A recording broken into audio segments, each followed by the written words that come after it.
Hello, a good day to everyone. I thank you for the continuous, responses.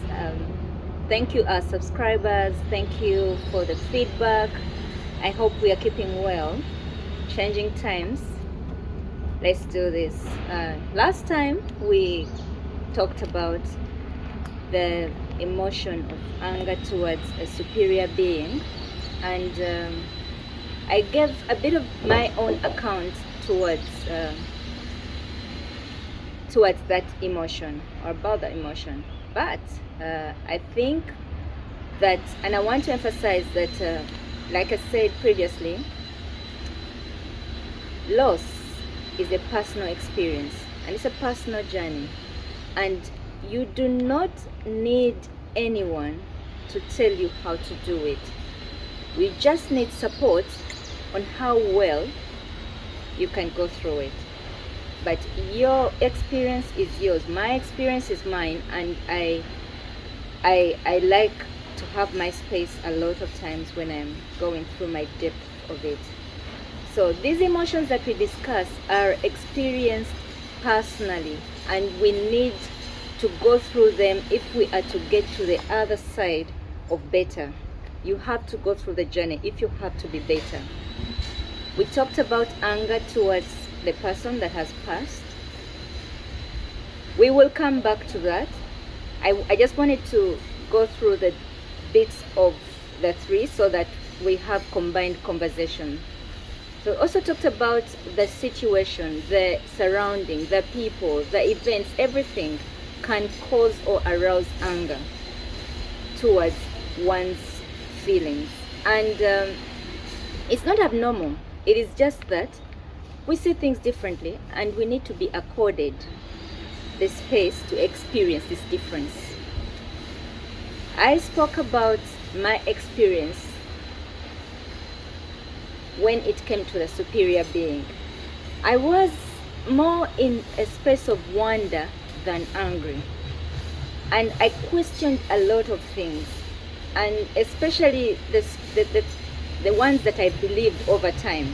Because when I say that I have trusted, I have seen you work, I have known beyond reasonable doubt that this you have got, and then the answer is different. How do I move on from there? For me, the thing was, how do I move on from this moment? And I'm sure a lot of other people have that, that at the back of their mind. Yes, the loss has happened, but how do I experience life without my child, without my spouse, without my sibling, without my friend, and name it? Because as we live life, we have plans, we have memories, we have all these things that we want to live by or with, and it's disruptive when loss happens. In my own account, I said that I was shocked. I could not believe for the longest time that it happened, but when it did, I knew one thing, that superior power is sovereign. So then the word that I knew came back to me in a different way, because for me the thing was, when God says that with long life I shall sustain you, what does that mean exactly? So what I knew before changed to, long life does not necessarily have to be 100 years. That was my account. That long life is full life, and full life does not have to be the longest in terms of numbers. That's what I understood. So my take from that was to give every day, every moment, everything of my being, I give it fullest, so that I don't have to regret.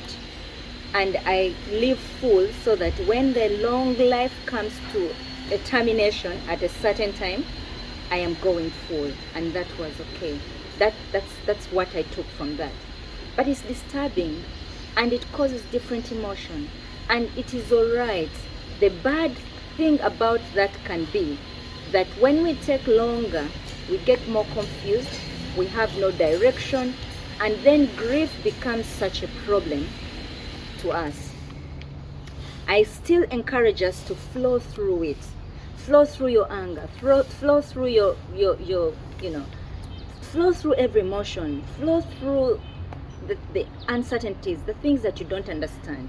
And you are right to question, but who are you questioning?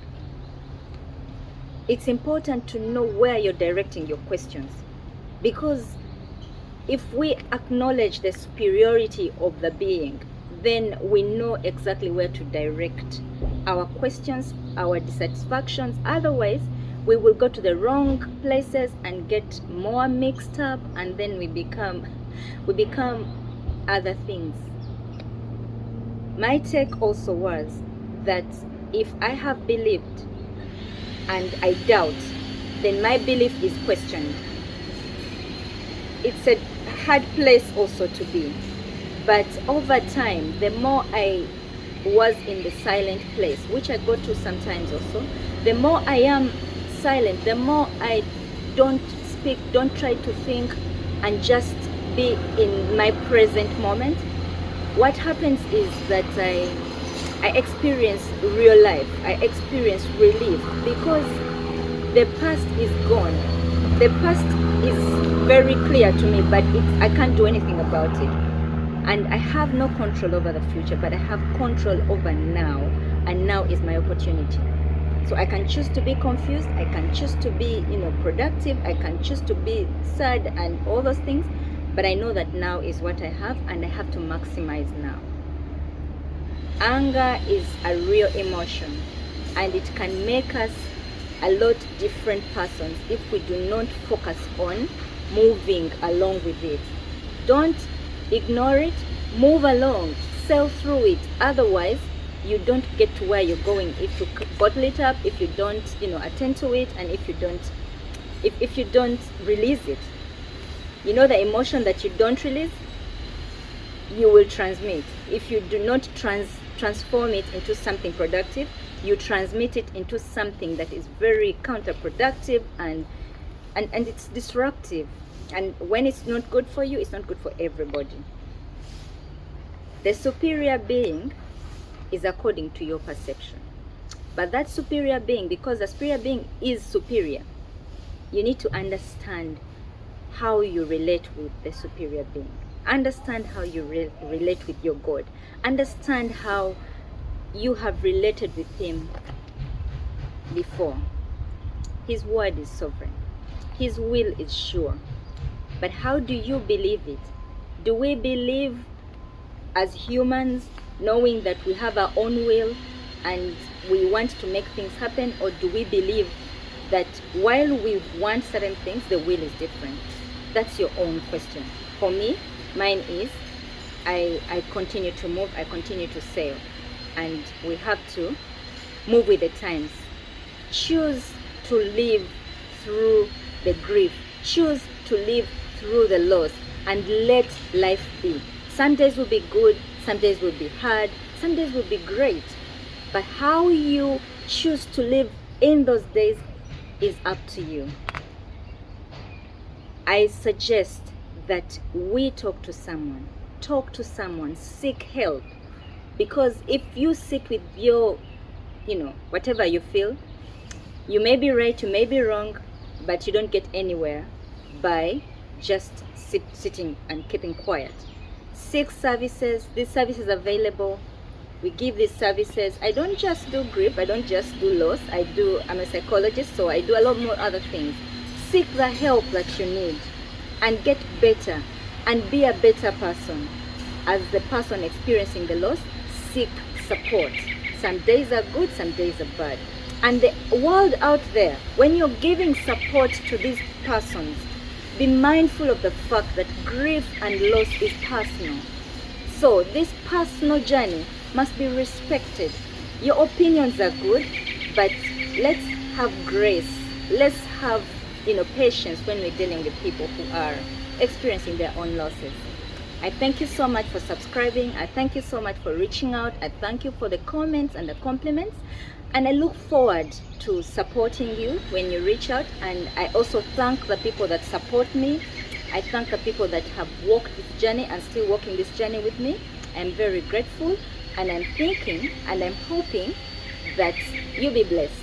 And I'm thinking also that this particular journey makes another person's journey a lot lighter.